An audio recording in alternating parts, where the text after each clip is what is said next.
तरी मातेच या कोळे दगड आला पोटाशी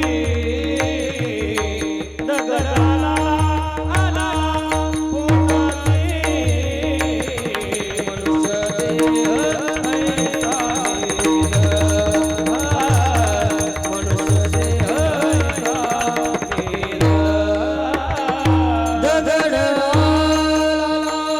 पोटाशी दगड आला पोटाशी मनुष्य देह सारे निद मनुष्य देह सारे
वाळी भजन कर बस बस वाळी वाळी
जरी अद्यापि न कळे मातेची आखोळे दगडाला पोटासी मनुष्य देहायसा निध साधाल ते साधा सिद्ध करोनी प्रबोध संत पार उतरले नाव चंद्रभागे तिरी उभी पुंडलिकाचे द्वारे कटधर निया करी उभा उभी पालवी तुका म्हणे फुकासाठी त्याचे पायी घाला मिठी होत उठा उठी लवकरी चौतार मनुष्य देहायसा निध साधाल ते साधा सिद्ध करोनी प्रबोध संत पार उतरले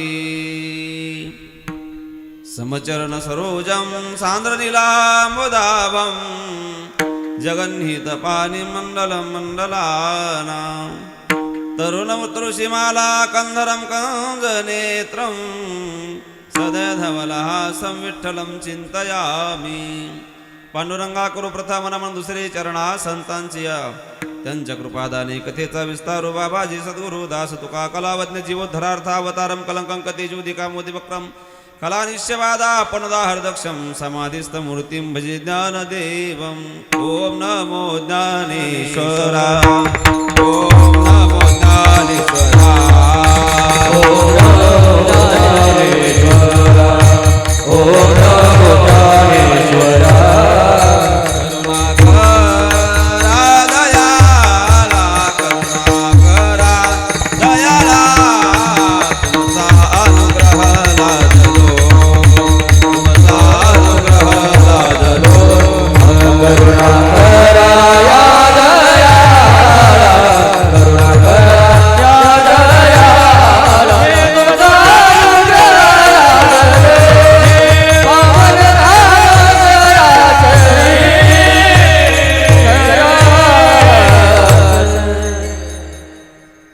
जयांचे केलिया स्मरण होय सकळ विद्यांचे अधिकरण तेचे वंदू श्रीचरण श्री गुरूंचे ते नमस्कारो आता आता अभिनव वाग्विलासिनी जे चातुर्यार्थ कला कामिनी ते शारदा विश्वमोहिनी नमिली मिया आता उघडी डोळे जरी अद्यापे न कळे तरी मातेची आखोळे दगडाला पोटासी प्रस्तुत प्राप्त प्रसंगी प्राप्त स्थळी भगवान परमात्म्याच्या सेवेकरता निवडलेला अभंग जगद्गुरु जगदवंदनीय श्रीमंत श्री तुकोबाराय यांचा 4 कडव्याचा 4 चरणाचा असा अभंग असून या अभंगाच्या द्वारे जगद्गुरु तुकोबाराय मनुष्य देहाला जे जे लोक आलेले आहेत त्यांना सावधानतेचा इशारा देत आहेत विठाला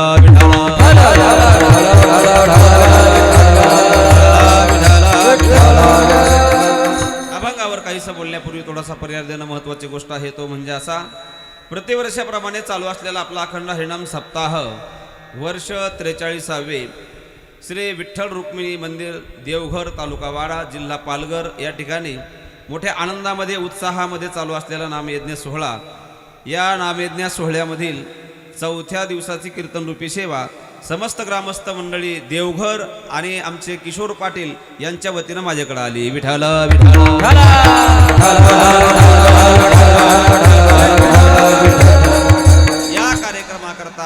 सगळे भाविक भक्त या ठिकाणी उपस्थित आहात. आमचे गुणीजन मंडळी स्टेजवर या ठिकाणी उपस्थित आहेत. त्यामध्ये हरिभक्तपरायण मृदुंगमणी मृदुंग महर्षी मृदुंग विशारद आमचे चेतन महाराज तरे, बरोबर आहे ना, चेतन महाराज या ठिकाणी आहेत. त्याचबरोबर करण महाराज भुयर, भास्कर महाराज आणि सगळे महाराज मंडळी. त्यानंतर गायक मंडळीमध्ये हरिभक्तपरायण जयेश महाराज कराळे शहापूरकर. त्यानंतर मयूर महाराज डोंगरे आले नाही महाराजांचं, आदिनाथ महाराज आणि अजून प्रभुराम महाराज. आता सगळ्यांचे नावं माझ्या काही पाठ नाहीत.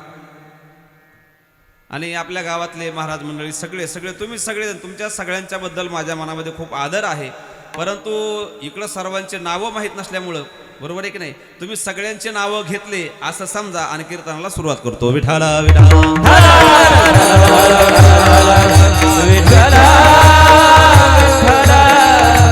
खरं तर नियमानं पाहिलं तर या महाराज मंडळींची सगळ्यांची नावं घेतलीच पाहिजेत, बरोबर आहे की नाही. का?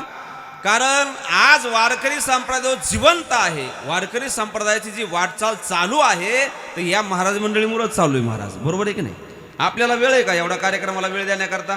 रात्रभर जागायचा, कार्यक्रम करायचा, परत घरी जायचं, सकाळी उठायचं, सकाळचे सगळे दिवसभराचे कामं करायचे, परत संध्याकाळी कार्यक्रमाला यायचं, बरोबर आहे की नाही. या महाराज मंडळीमुळे हा संप्रदाय जिवंत आहे, म्हणून यांचे नाव अवश्य घेतले पाहिजे. आणि म्हणून आज या ठिकाणी देवघर या ठिकाणी सर्व गावकऱ्यांच्या वतीनं सुंदर असा हा नामयज्ञ सोहळा या ठिकाणी संपन्न होत आहे. खऱ्या अर्थाने मी पहिलं गावकऱ्याचं कौतुक करणार आहे, त्यांना धन्यवाद देणार आहे की आपण एवढा मोठा भव्य दिव्य निवेदन या कार्यक्रमाचं केलं. एकदा सर्वांनी टाळ्या वाजवा आपल्याच कार्यक्रमाकरता. का? त्याचं कारण आहे की आपल्या सप्ताहाचं 43वे वर्ष आहे, बरोबर आहे की नाही.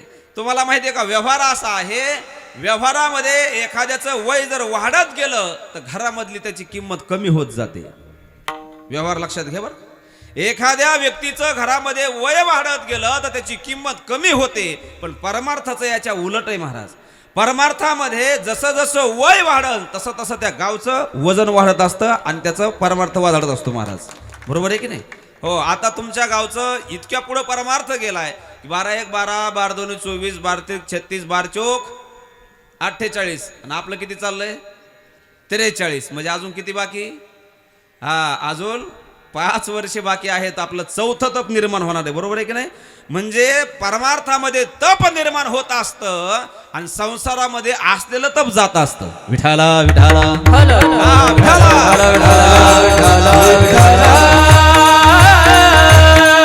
म्हणून तुमचा हा परमार्थ दिवसेंदिवस वाढत चाललेला आहे. याला परंपरा आहे. आणि ध्यानात ठेवा, ज्याला परंपरा असते त्याला अत्यंत महत्व असतं, बरं का. परंपरेला फार महत्व असतं. तुम्ही पहा, आपला जो वारकरी संप्रदाय आहे तो उगाच वारकरी संप्रदाय महाराज नाहीये.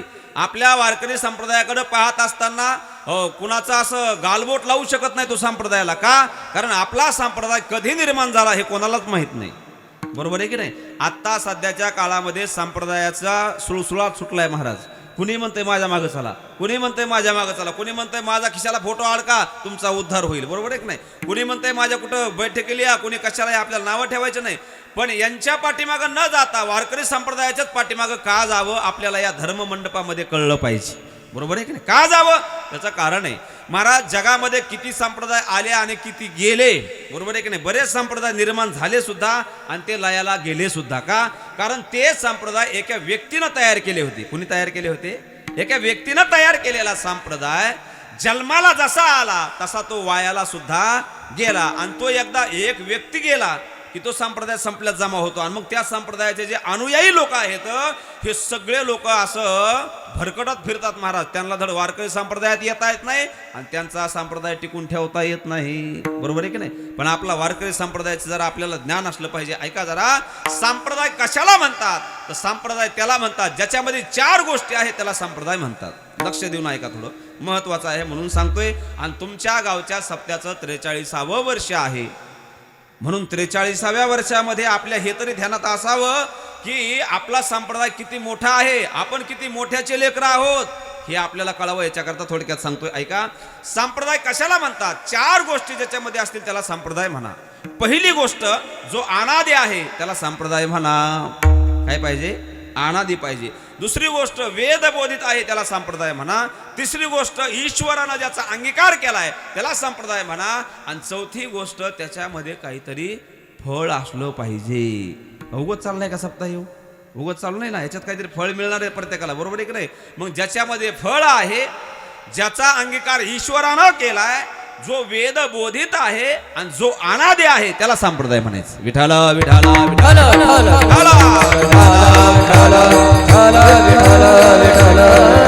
मला सांगा, आपला संप्रदाय किती अनादी आहे याचा जर विचार केला तर मला तुम्हाला असा प्रश्न विचारावा वाटतो. यदा कदाचित आपल्याला श्रीकृष्ण भगवान परमात्म्याचा जन्म कधी झाला सांगता येईल? कधी झाला? तुम्ही बोलता का जाऊ निघून? मी इतक्या लांबून आलोय, आहे की नाही? कृष्णाचा जन्म कधी झाला? गोकुळाष्टमीला, बरोबर आहे की नाही? पूर्व रामचंद्राचा जन्म कधी झाला? रामनवमीला. भगवान शंकराचा जन्म कधी झाला?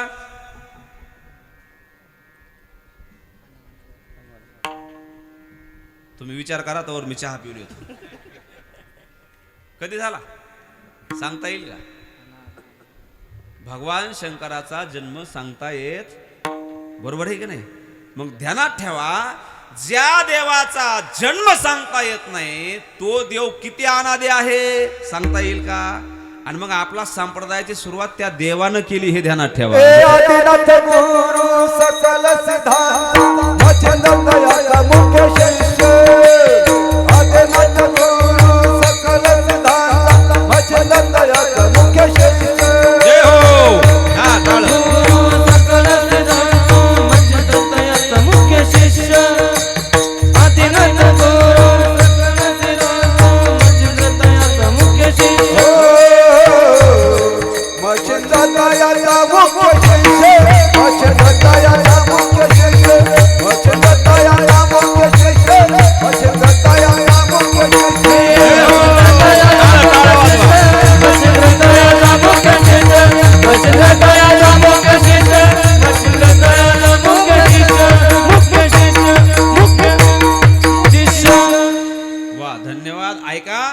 आपल्या संप्रदायाची सुरुवात जर कोणी केली असेल, आपण रोज अभंग म्हणतो, हरिपाठामध्ये म्हणतो की नाही, जवळजवळ कानपाठ सगळ्यांच्या आहे. कोणता? आदिनाथ गुरु सकळ सिद्धांचा आणि मच्छिंद्र तयाचा मुख्य शिष्य. आदिनाथ गुरु म्हणजे आपल्या वारकरी संप्रदायाचे पहिले आद्य कर्ते जर कोण असतील तर भगवान शंकर आहेत. मग किती आपला अनादी काळाचा आहे, किती मोठी परंपरा आपल्याला, बरोबर आहे की नाही?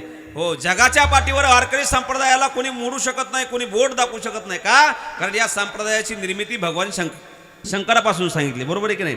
मग ऐका, आदिनाथ गुरु सकळ सिद्धांचा मच्छिंद्र तयाचा मुख्य शिष्य. मच्छिंद्रनाथ महाराजांचा अवतार कोणाचा आहे?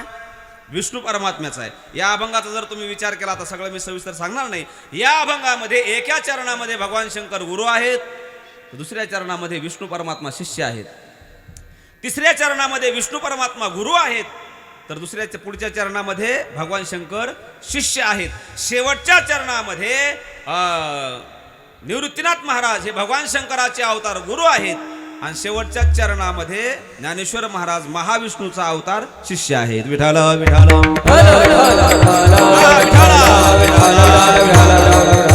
म्हणजे आपला संप्रदाय अनादी आहे हे सिद्ध झालं. एक गोष्ट सिद्ध झाली. दुसरी गोष्ट आहे का, जो संप्रदाय वेद बोधित आहे त्याला संप्रदाय म्हणा. कुणाच्याही पाठीमागे पळू नका. मग आपला संप्रदाय कसा आहे? महाराजांनी वर्णन केलं, वेद मार्गे मुनी गेले त्याची मार्गे चालिलो, नकळेची विषयांधा म्हणून निवड बोलिलो. म्हणजे आपल्या संप्रदायाचा वेद बोधित आपला संप्रदाय आहे. दुसरी गोष्ट झाली. तिसरी गोष्ट आहे, ज्याचा अंगीकार ईश्वराने केलाय. ज्या संप्रदायाचा अंगीकार ईश्वराने केलाय. मग आपल्या संप्रदायाचा अंगीकार ईश्वराने केलाय का? तर ऐका, आपल्या संप्रदायाचा अंगीकार ईश्वराने केलाय. कशावरून? हरे हरे हरे मंत्र हा शिवाचा. मंत्र कुणाचा आहे? हा शिवाचा. आणि या संप्रदायाला फळ काय आहे असं जर कोणी विचारलं तर त्याला उत्तर एकच द्यायचं, आई बाबा याला एकच फळ आहे. कोणतं? म्हणती जीवाच्या दया मोक्ष म्हणती देवा. म्हणती देवाचा दया मोक्ष म्हणती देवाचा हरी हरी हरी मंत्र हा शिवा म्हणती देवाचा दया मोक्ष म्हणती देवाचा दया मोक्ष म्हणती देवाचा दया मोक्ष हरी हरी हरी मंत्र हा शिवा म्हणती देवाचा दया मोक्ष म्हणती देवाचा दया मोक्ष म्हणती देवाचा दया म्हणजे आपल्या वारकरी संप्रदायामध्ये फळ काय आहे, परमार्थ केल्याचं फळ काय आहे, भजन केल्याचं फळ काय आहे, गळ्यामध्ये माळ घातल्याचं काय फळ आहे, हरिपाठ म्हणल्याचं काय फळ आहे, देवाचं नामचिंतन जर आम्ही केलं तर त्याचं फळ काय आहे, सप्ताह जर केला त्याचं फळ काय आहे, या सगळ्यांचं फळ सरते शेवटी आहे महाराज ते म्हणजे आपल्याला मोक्ष मिळणार आहे. हे शेवटचं फळ आहे. पंढरीचे वारकरी पंढरीचे वारकरी पंढरीचे वार करे वार करी पंढरीचे वार करे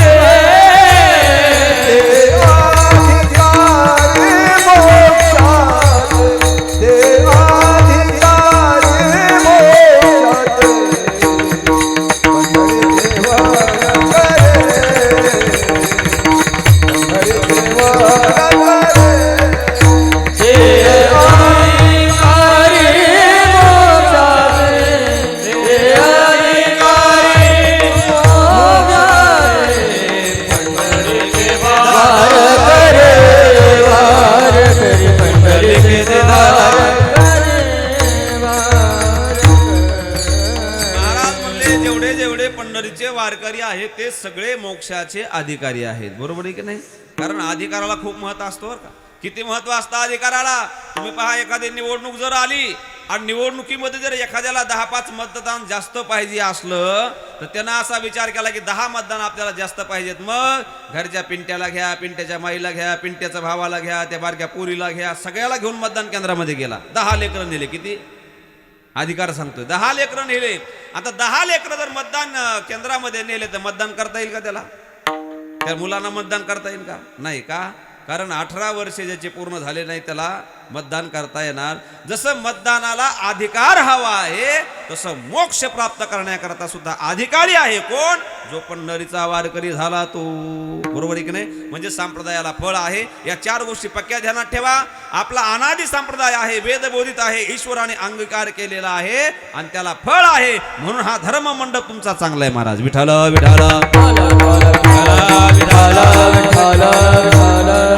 त्यात मला कौतुक करावं वाटतं तरुण मंडळीचं की तरुण मंडळीने यंदा सप्ताहाचं नियोजन आपल्या हातामध्ये घेतलं. बरोबर आहे की नाही? ध्यानात ठेवा. मी प्रत्येक गावामध्ये सांगत असतो, अरे कर्तृत्व करण्याची ताकद ही तरुणामध्ये आहे.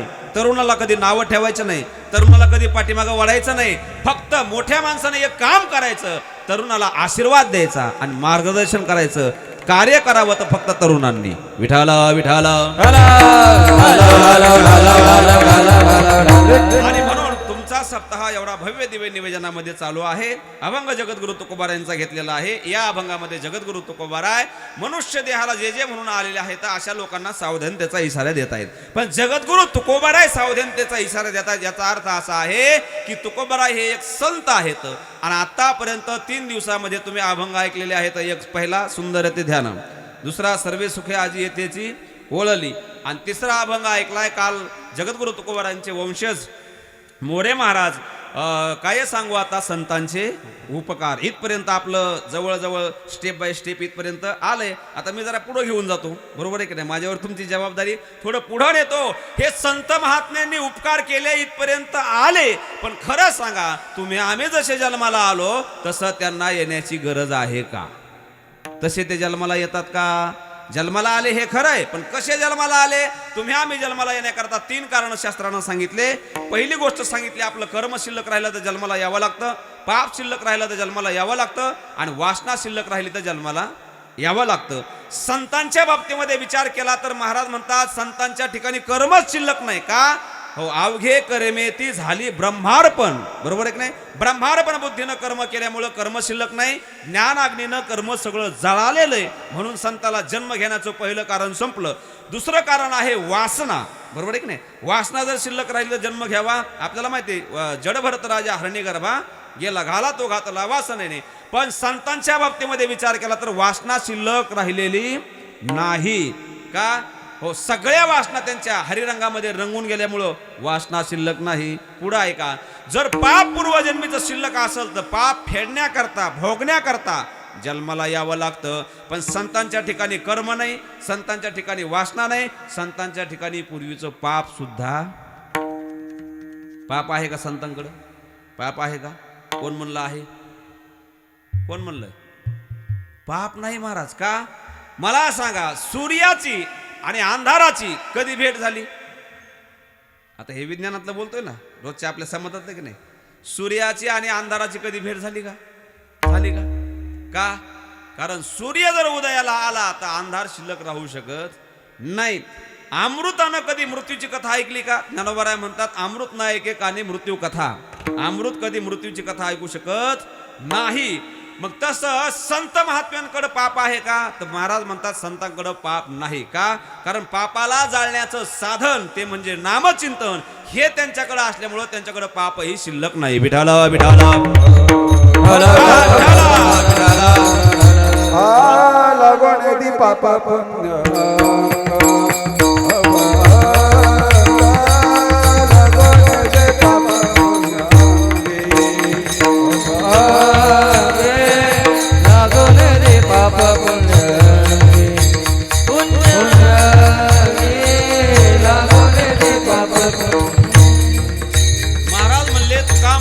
झालो अग्निरूप लागो निधी पाप पुण्य अंगा. आमच्या अंगाला पापही लागत नाही, पुण्यही लागत नाही. मग असं ज्यांचं जीवन आहे त्या संतांना तुमच्या आमच्या सारखं जन्माला येण्याची गरज काय? बरोबर आहे की नाही? ज्यांना काही शिल्लक नाही त्यांनी जन्म का घ्यावा? मग असे संत महात्मे असून सुद्धा ते म्हणतात आम्ही जन्माला येणार आहे. कशा करता? घेईन मी जन्म यासाठी देवा तुझी चरण सेवा साधा वया. देवा मी जन्माला येणार आहे. किंवा तुका म्हणे गर्भवासी सुख घालावे आम्हासी. म्हणजे ज्या संतांना जन्म नाही मरण नाही तरी सुद्धा जन्माला येतात. कशा करता? महाराज म्हणले झाडू संतांचे मार्ग, झाडू संतांचे मार्ग, संतांचे मार्ग, संतांचे मार्ग. राणी भरले जग, राणी भरले जग, राणी भरले जग, राणी भरले जग. उच्चिष्टाचा भाग, उच्चिष्टाचा भाग, उच्चिष्टाचा भाग, उच्चिष्टाचा भाग.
कशा करता?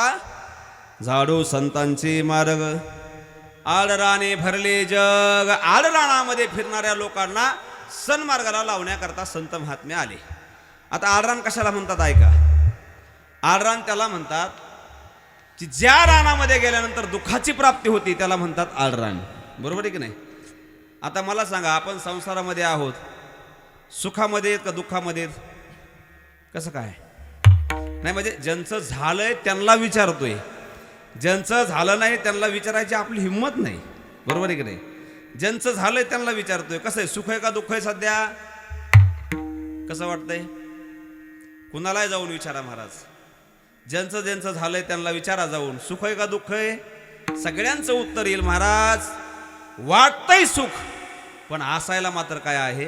दुःख आहे. बरोबर आहे की नाही? मग संत महात्म्यांनी हे आधीच आपल्याला पटवून सांगितलं होतं ना की संसार दुःखामुळे, पण तरी सुद्धा तुम्ही आम्ही केलाय की नाही?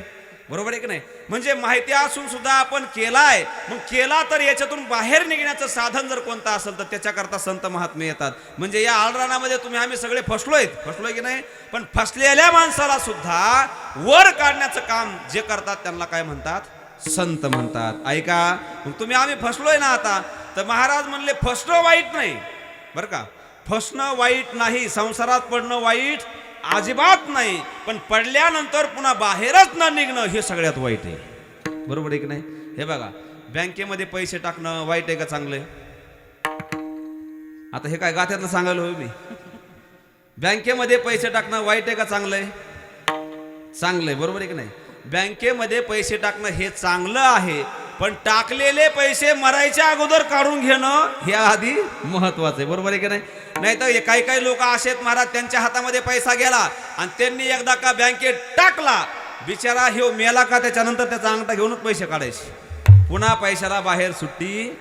किती लोक दाखवायचे महाराज, करोडपती लोक आहेत, करोडपती, पण रुपयाचं दान करत नाहीत, रुपयाचं सुद्धा. बरोबर आहे की नाही? विचार करा, एवढा मोठा भव्य दिवस सप्ताह आपल्या गावामध्ये चालू आहे. वर्षातून रोज 10, वर्षातून तुमच्या गावामध्ये 10 सप्ते होतात. बरोबर आहे ना? होतात का? नाहीत होत. वर्षातून एकच सप्ताह आहे. बरोबर आहे? वर्षातून एक सप्ताह आहे, तर या सप्ताहाला प्रत्येकानं मोकळ्या अंतकरणानं देणगी दिली पाहिजे.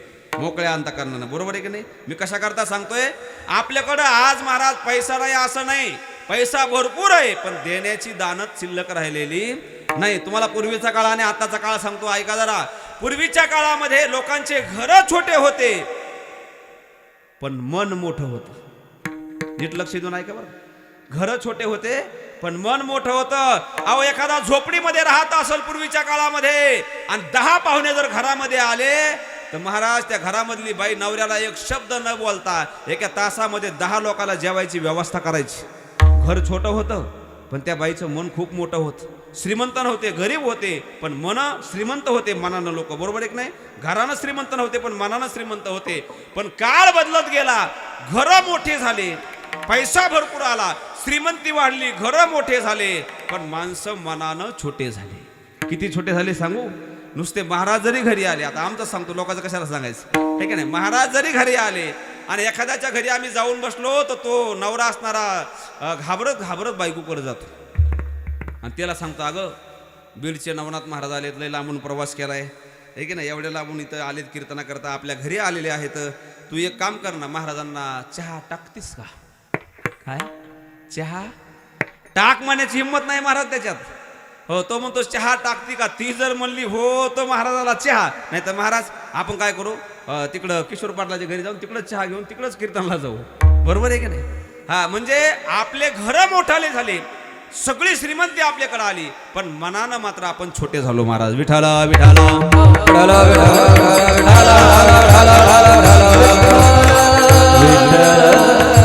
म्हणून ऐका, माणसाला दान देण्याची माणसामध्ये धमक असली पाहिजे. आणि ध्यानात ठेवा, या सप्ताहाला, या ज्ञान यज्ञाला जेवढं तुम्ही देताल ना, तेवढं भगवान परमात्मा तुम्हाला दिल्याशिवाय राहणार नाही. कारण ते काय डोळे झाकून बसलेला नाही. कारण हा सप्ताह गावामधल्या एका व्यक्तीचा नाही, तर हा सप्ताह देवाचा आहे. बरोबर आहे की नाही? काही काही लोकांना अशी खोड असते महाराज, जे गावामधले कार्यकर्ते आहेत, कार्यकर्ते जर देणगी मागायला आले, त्यांना वाटतं ह्या कार्यकर्त्याच्या घरामध्येच पैसा चाललाय. वाटतं की नाही असं? अरे, हे त्यांच्याकरता नाही चाललं, हे देवाकरता चाललेला खेळ आहे सगळा. विठाल विठाल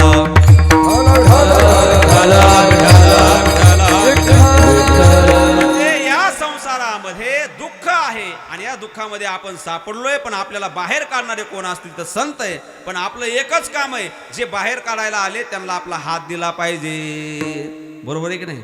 हो, काही काही माणसं तुम्हाला सांगत होतो, इतके चिंगूस आहेत महाराज, एका माणसाला देणं काय असतं हे माहितीच नव्हतं. थोडं लक्ष देऊन ऐका.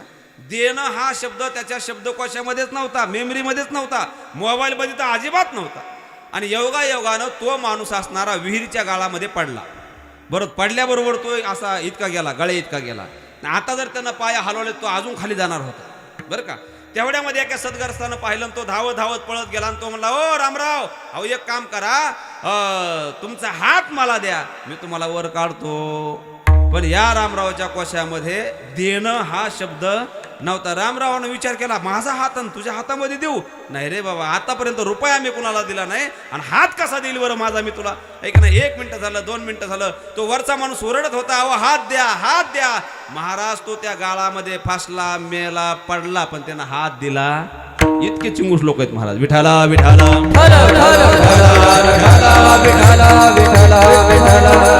म्हणजे या संसारातून निघायचं असेल आपल्याला, तर याच्याकरता महाराज काय आहे, भगवान परमात्म्याचं दान दिलं पाहिजे, भगवान परमात्म्याच्या कार्यामध्ये पुढे आलं पाहिजे. मग या दुःखामध्ये आपण होरपळत चाललोय. महाराजांनी असं सांगितलं की या जगामध्ये दरिद्रतेसारखं दुःख कोणतं नाही महाराज. काय दरिद्र जर एखादा असेल त्याच्याकडे पैसा नाही ना, त्याच्या एवढं दुःख या जगामध्ये, म्हणून ध्यानात ठेवा, पैसा कमवलाच पाहिजे. पैसा कमवू नये असा वारकरी संप्रदाय कधीही सांगत नाही. पैसा कमवला पाहिजे. पण एक मनुष्य असणारा इतका भिकारी होता, इतका भिकारी होता, त्याला 4-5 लेकरं होते, एक बायको होती. बरोबर आहे ना? हा, एक बायको होती, 4-5 लेकरं होते, पण इतका दरिद्री होता, खाण्याकरता काही नाही, भीक मागून खायचा. आणि फिरता फिरता एके दिवशी महादेव पार्वती असताना रस्त्याने चालले होते. जाता जाता पार्वतीचं लक्ष गेलं त्या माणसाकडं, त्याची दयनीय अवस्था पाहिली, आणि तेवढ्यामध्ये पार्वतीने सांगितलं, महादेवा एक काम करा, सगळेजण म्हणतात तुम्ही भोळे भोळे, बरोबर आहे की नाही? सगळं जग तुम्हाला म्हणतंय की भोळा भगवान परमात्मा आहे. तुम्ही एक काम करा, या माणसाला सोन्याचा हांडा दान देऊन टाका, कारण ह्याची भिकारीपणा किंवा ह्याला खायला मिळत नाही, मला काय सहन होत नाही. मग त्या भगवान शंकरानं सांगितलं, पार्वती अगं मी याला सोन्याचा हांडा जरी दिला ना, तरी ह्याच्या प्रारब्धामध्ये धन नाही. प्रारब्ध 2 प्रकारचं आहे बरं का. हो, प्रारब्धामध्ये नाही म्हणजे याचा अर्थ आपण काहीच करायचं नाही असल्याचा अर्थ होत नाही बरं का. प्रारब्धामध्ये 2 प्रकार आहेत. एक सामान्य प्रारब्ध आहे आणि एक विशेष प्रारब्ध आहे. सामान्य प्रारब्ध प्रयत्न करून जे मिळतं त्याचं नाव आहे सामान्य प्रारब्ध, आणि विशेष प्रारब्ध काहीही प्रयत्न न करता जे मिळतं त्याला म्हणायचं विशेष प्रारब्ध. विठाला विठाला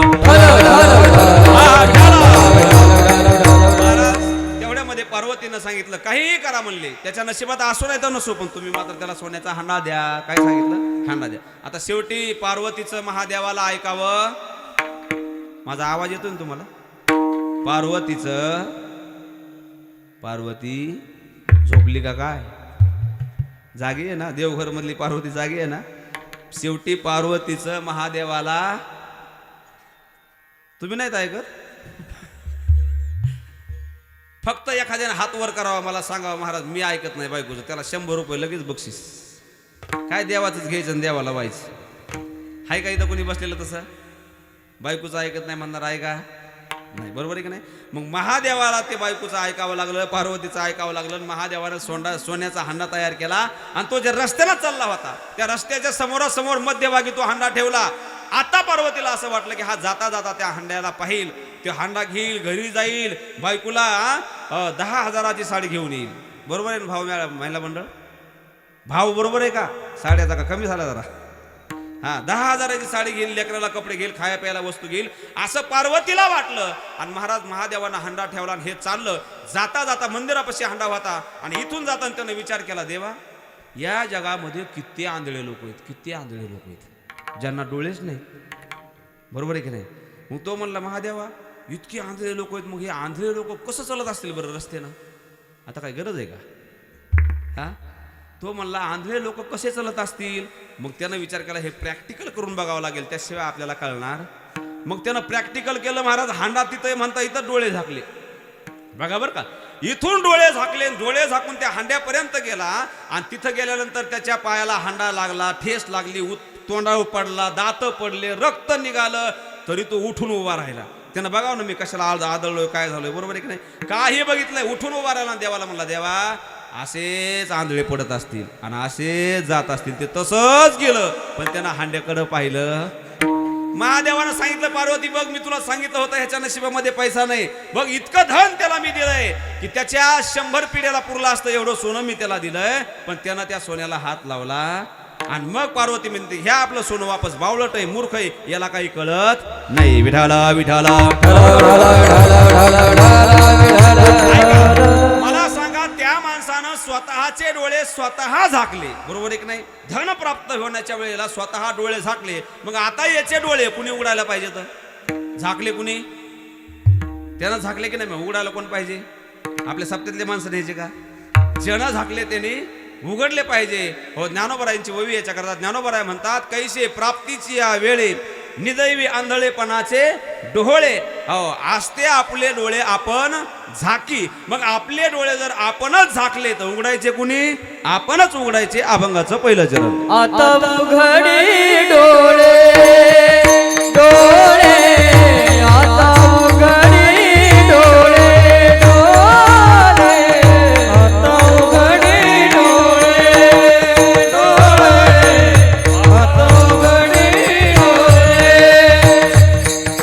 जरी अद्यापि न कळे कळे जरी अद्यापि न कळे कळे जरी अद्यापि न कळे न कळे जरी अद्यापि न कळे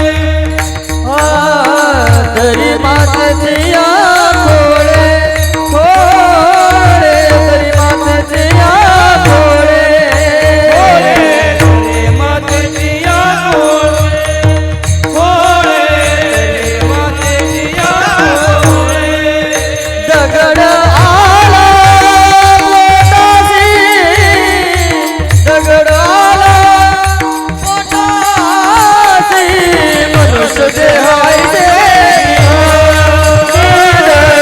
मनुष्य देहायचे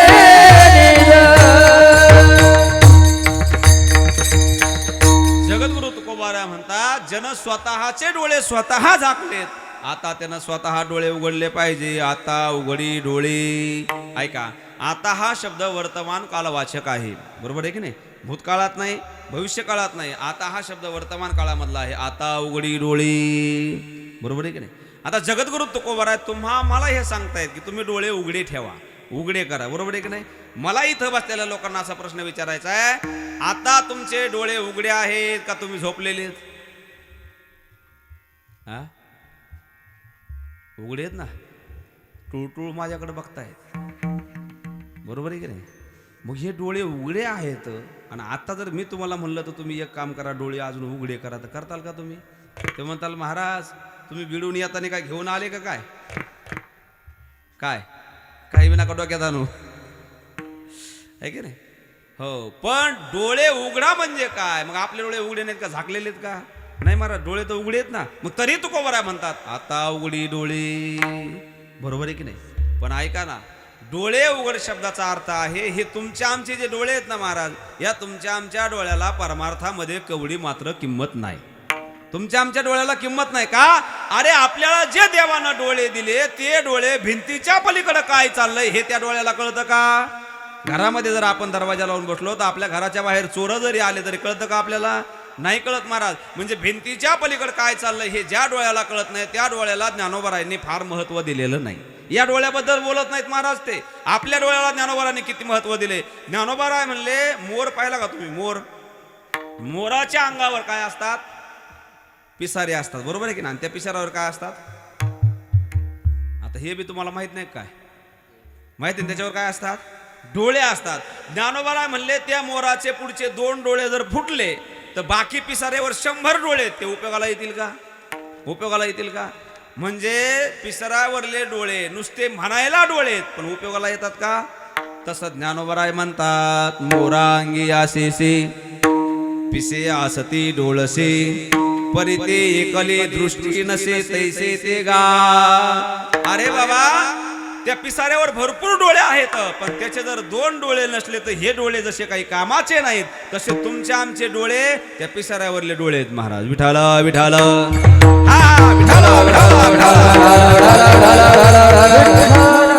तुम्ही आम्ही सगळे लोक डोळे असून सुद्धा आंधळ्याच्या यादीमध्ये पोहोचलेले आपण महाराज आपल्याला डोळे आहेत बरं का पण आपले असून सुद्धा आपण डोळे उघडलेले नाहीत म्हणून तर महाराजांना म्हणावं आता उघडी डोळे आत्ता डोळे उघडे करा. मग इथं प्रश्न असा निर्माण होतो, महाराज डोळे म्हणजे नेमकं काय, कोणचे डोळे उघडायचे, बरोबर आहे की नाही, माहिती पाहिजे की नाही. मग आपल्याकडे जे डोळे आहेत ते डोळे उघडेच आहेत, पण इथं तुकोबाराला जे डोळा सांगायचा आहे त्याचा, त्या डोळ्या शब्दाचा अर्थ असा आहे की खऱ्या अर्थानं आपण त्या डोळ्यामध्ये, आपल्याला डोळा आहे तो, पण आपण आंधळे त्याच्या बाबतीमध्ये. म्हणले कसं काय, तुम्ही पहा, तुम्हा मला जो डोळा आहे ना देवानं दिलाय, म्हणजे ह्या दोन डोळ्याच्या व्यतिरिक्त अजून एक डोळा आहे. कोणाकोणाला माहिती आहे? नाही ना माहिती?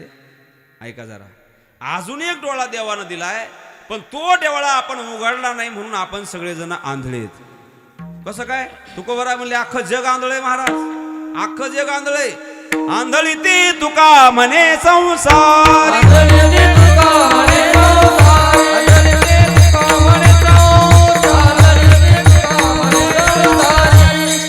हरी ओळखीला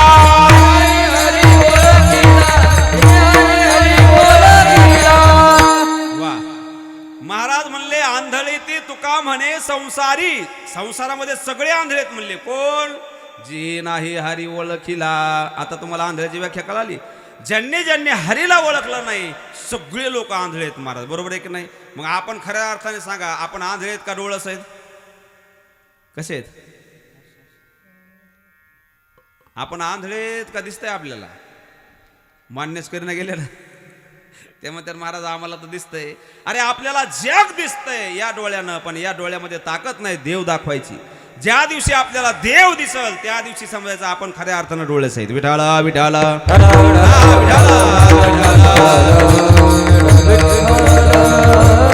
पूर्वजन्मे पाप केले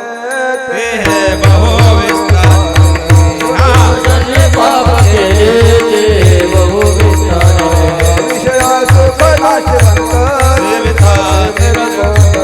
विषया सुख नाशवंत चौऱ्याऐंशी लक्ष योगे फिरता दुःख भोगले ज्ञाना दृष्टी हरते दोन नेत्र आंधळे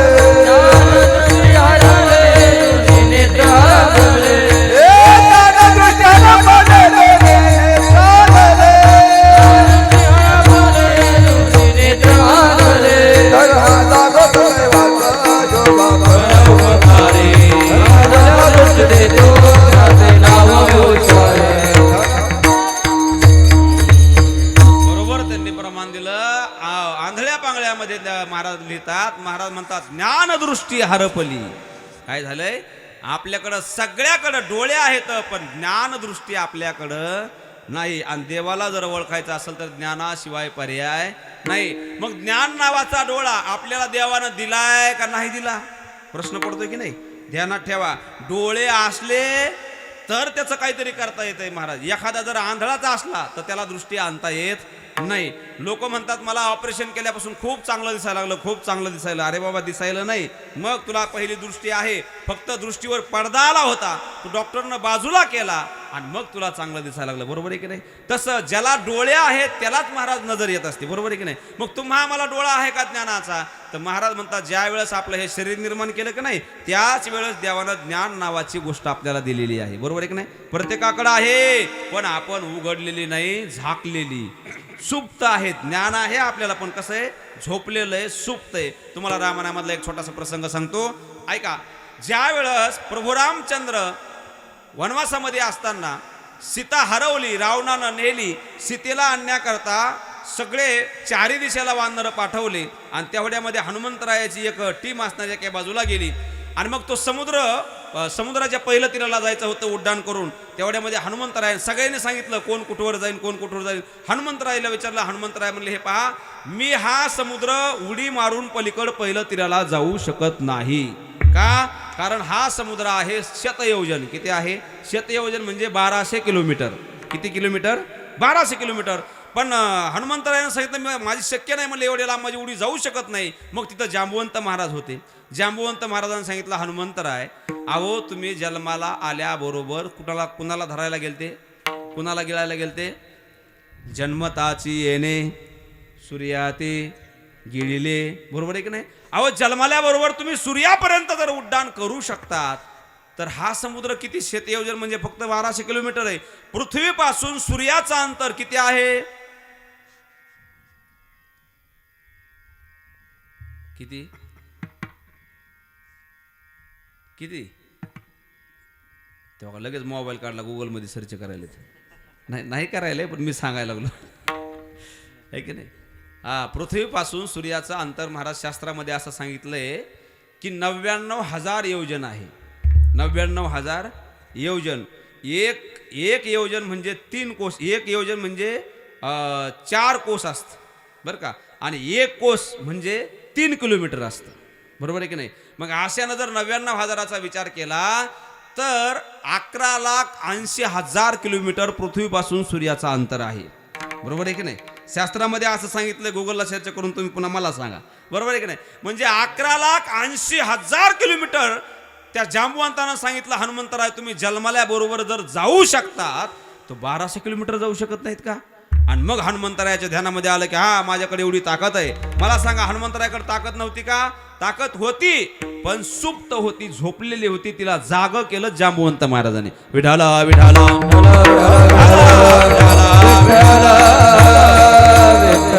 जसं महाराज ज्ञान नावाचा डोळा देवाने आपल्याला दिलाय. ज्ञानोबरायाने वर्णन असं केलंय, एखादा व्यक्ती जर आळंदीला गेला शिक्षण घेण्याकरता. आता आमचे महाराज पखवाज शिकले, इकडे हे महाराज मंडळी सगळे गायन शिकले, काही शास्त्र शिकलं. बरोबर आहे की नाही.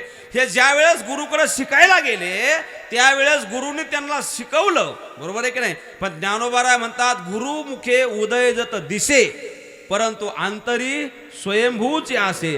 गुरुच्या मुखामधून आलेलं ज्ञान दिसतंय महाराज, पण आधी त्याच्यामध्ये ते आहे, तेव्हा ते गुरुनं सांगितलेलं त्याला कॅप्चर करता येते. बरोबर आहे की नाही. म्हणजे स्वतःकडे आधी असावं लागतं आणि मग गुरुनं सांगितलं त्याचा काय होत असतो, उदय होत असतो. म्हणजे प्रत्येक ज्ञानाचा विषय तुम्ही घ्या, आपल्याकडे ते आधी आहे, मग गुरु सांगतात, ध्यानात ठेवा. आणि मग असं ज्ञान प्रत्येकाकडे आहे म्हणून ते उदयाला येते. विठाला विठाला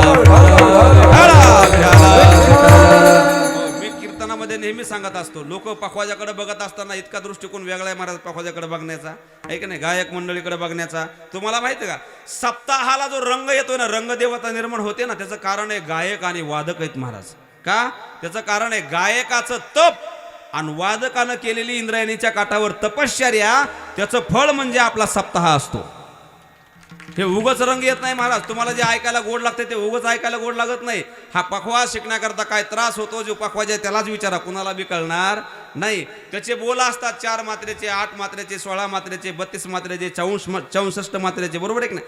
अजून पुढे आहेत, वेगवेगळे ताल असतात. मग एक बोल जर समजा मी तुम्हाला म्हणून दाखवला, बरं का, म्हणून दाखवतो, एक बोल म्हणून दाखवतो, हा बोल किती मात्रेचा आहे फक्त मला बसल्या बसल्या सांगा. बरोबर आहे की नाही. बसल्या बसल्या सांगताना किती मात्रेचा आहे, किती टाळ्याचा आहे, काय असेल ते तुम्ही पाहून घ्या. एक तुम्हाला सांगतो म्हणजे तुमच्या लक्षामध्ये येईल की पखवाजे वाजवणं किती अवघड आहे. म्हणजे त्याचे शब्दच जर कळत नाही तर ते वाजवायचं कसं. बरोबर आहे की नाही. ऐका जरा.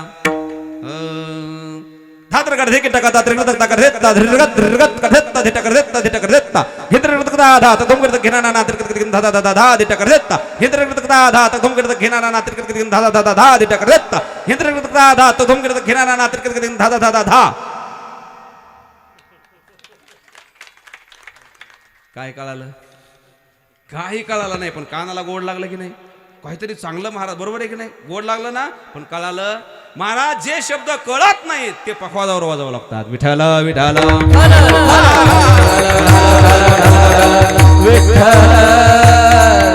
आणि म्हणून या गायकामुळं आणि या वादकामुळं कीर्तनाला, सप्ताहाला आणि कीर्तनाला रंग देवतेने म्हणून होत असते. आणि मी ही याच्या पुढे सांगत असतो, अरे ज्याच्या गायनानं कीर्तनात रंग येतो, ज्याच्या पखवाज वाजवल्यानं कीर्तनात रंग येतो आणि ज्यांच्या टाळ्या वाजवल्यानं कीर्तनामध्ये रंग येतो, त्याच्याकडेच पांडुरंग येणार आहे. नाही तर पांडुरंग कोणाकडे बी येत नाही महाराज, आहे का नाही. नाही तर काही महाराज येडेवणी करते. तिथे सप्तेमध्ये आले का, नाही म्हणले मी अशी चाल म्हणणार आहे, पाठीमागच्याला आलीच नाही पाहिजे. मग तो 7 मधून काढीन, 7.5 मधून काढीन, 6 मधून काढीन, 10 मधून काढीन, 15 मधून. बरोबर आहे. मागच्याला आलीच नाही पाहिजे. मग रंग देवता वितळली जाते. बरोबर नाही. पखवाजाचा विचार केला, पखवाजा म्हणतो असं आडवं वाजवीन, समोरचा आडवाच पडला पाहिजे. बरोबर आहे का नाही. याला मिळत लागला नाही पाहिजे. नाही तर काय पखवाजे म्हणते असा बोल वाजवीन की टाळ कार्याला टाळ धरता आला नाही पाहिजे. बरोबर आहे की नाही. नाही, ती बी एक ताकदीची कला आहे, पण ती कुठं दाखवायची? जिथं आपल्या ताकदीचा माणूस असतो तिथं दाखवायची. ज्याला नीट टाळ धरता येणार त्याच्या पुढे जर समजा पखवाजानं कसं वाजवलं तर जुळन का? हा मग रंग देव आता निघून जाईल. पण महाराज इथले खूप समजदार आहेत. मला इतका आनंद वाटला. माझ्या कीर्तनामध्ये पहिली वेळ एवढे समजदार भेटायचे. विठाला विठाला विठाला फक्त 2-4 दिवसापासून माझीच तब्येत जरा बरी नाही आणि एवढा प्रवास करून आल्यामुळे आवाज जरा खरखर करतोय. बरोबर आहे की नाही? चला आपला विषय काय चालला होता? काय सांगत होतो? ज्ञानाचा डोळा सांगत होतो आणि ते ज्ञान पाखवाजापर्यंत आलं होतं. बरोबर आहे? म्हणून आता उघडी डोळे म्हणजे काय? तर आता तुम्ही ज्ञानाचा डोळा उघडा. मग आता म्हणजे काय? महाराज म्हणले आता उघडा ना. आतापर्यंत, अरे आतापर्यंत तुम्ही डोळे झाकलेले होते म्हणून सांगितलं आता उघडा. आता म्हणजे कधी? ऐका, आता हा शब्द इतका गमतीदार आहे. प्रत्येकानं आपोआपलं वय तपासायचं. वय प्रत्येकाने आपोआपलं वय तपासायचं की माझं 25 आहे, 30 आहे, 35 आहे, 32 आहे, 40 आहे, 50 आहे, 60 आहे, 90 आहे. बरोबर आहे की नाही? आपोआपलं वय तपासायचं आणि हा अभंग जोडून घ्यायचा. देवा, अरे 70 वर्ष झालं तुझ्या मंदिरामध्ये कधी माथा नाही ठेवला, पण आता उघडी डोळे. आता मी डोळे उघडतो बरं का. ज्याचे 50 वर्ष वय झालं त्यानं म्हणायचं, देवा अरे 50 वर्ष माझे वायाला गेले पण मी कधी पंढरपूरची वारी नाही केली, पण आता उघडी डोळे. देवा माझा आता डोळे उघडले बरं का. एखाद्या तरुण पोरगा आहे, 20 वर्ष झाले, त्यानं देवाला सांगावं, देवा वयाचे 20 वर्ष गेले रे माझे असेच, मी तुझी भक्ती नाही केली, पण देवा आता मला कळालंय, आता उघडी डोळे. आता मी डोळे उघडणार आहे आणि इथून पुढे मात्र परमार्थ करणार आहे. तुमच्या सप्ताहामध्ये ज्ञानेश्वरीचं पारायण चालू आहे. बरोबर आहे की नाही? ज्ञानेश्वरीच्या पारायणाला आमच्या महाराजांचं नेतृत्व आहे. बरोबर आहे की नाही? किती पोर आहेत? किती लोक बसलेले आहेत पारायणाला? किती?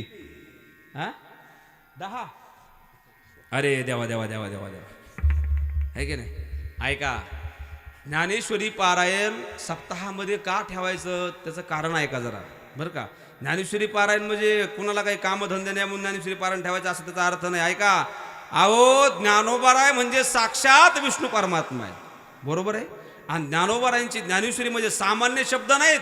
पुस्तकातले जसे शब्द तसे शब्द नाहीत महाराज. हो, संतांचे शब्द मी सांगत असतो. संतांचा एक शब्द म्हणजे सूर्याच्या प्रकाशा एवढा आहे. सूर्य एवढा शब्द आहे. ज्ञानोबारायांनी असं म्हटलंय, बिंब तरी बचके एवढे परी प्रकाशा त्रैलोक्य थोकडे, शब्दाची व्याप्ती तेने पाडे अनुभवावी. ज्ञानेश्वरी मधल्या शब्दाची व्याप्ती किती? म्हणले सूर्याचा प्रकाश किती आहे सांगता येईल का? सूर्याचा प्रकाश किती सांगता येईल का? कितीही विज्ञान जरी पुढे गेलो, कितीही विज्ञान पुढे जाऊ द्या, त्याला कळतंय का सूर्य किती प्रकाश देतोय म्हणून सांगता येईल का? महाराज, सूर्याच्या प्रकाशाची व्याप्ती जशी सांगता येत नाही, तसं ज्ञानेश्वरीच्या शब्दाची व्याप्ती, एका शब्दाची सांगतोय बरं का. हो, तितकी व्याप्ती महाराज. म्हणून ज्ञानेश्वरी म्हणजे नुसतं पुस्तक नाही, मग तर ज्ञानेश्वरी मधली एक एक शब्द सूर्याच्या प्रकाशा एवढा आहे. मग ज्ञानेश्वरीचं पारायण केलं महाराज, फळ काय? तसं ज्ञानेश्वरीमध्ये बऱ्याच वाव्यात फळाचे. आपण एक महत्वाचं सांगून जातो, ज्ञानेश्वरीचं पारायण केलं तर आपल्या जीवनामध्ये अनुष्ठान होतंय. काय होतंय? कृपा करी हरी दयावरी,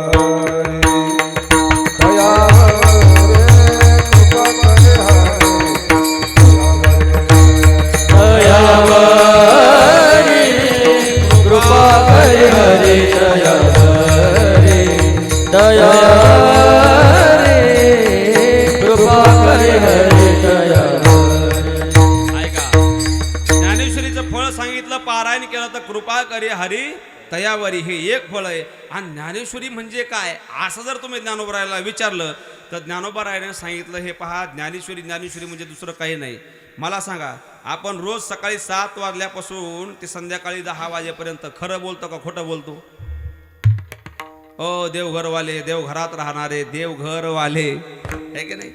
हो, आपल्या घरात देव असतंय, तुमचं गावच देवघर आहे. बरोबर आहे की नाही?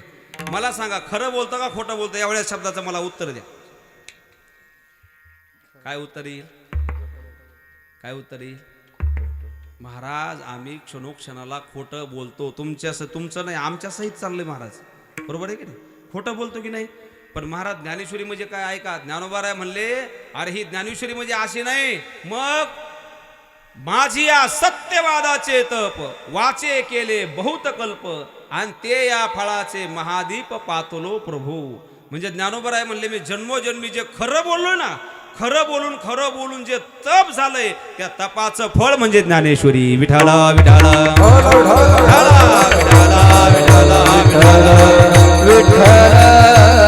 महाराज जगद्गुरु तुकोबाराय सांगतात, बाबा रे, आतापर्यंत तुला परमार्थ नाही कळाला, पण आता उघडी डोळे. आता कळालंय ना?